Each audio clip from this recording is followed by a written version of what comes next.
Güya Həzrət Əmir əl-Möminin Əli əleyhissalam Əbu Bəkr ilə Öməri qəbul edirdi və aralarında heç bir gərginlik yox idi. Onların əlaqəsi isti bir əlaqə. Burada bir hədis gətirilib Ömər ibn Xattabdan. Ömər ibn Xattab deyir ki, Peyğəmbərdən sonra Əbu Bəkr xəlifə oldu.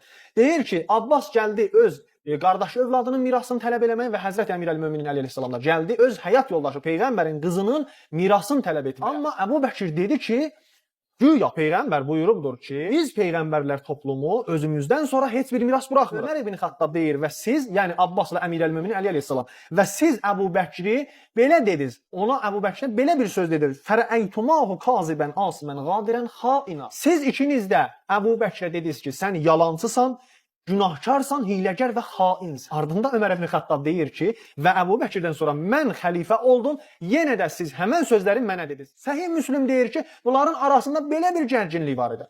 Həzrət Əmir əl-Möminin Əli əleyhissalam onları xain birisi hesab edir.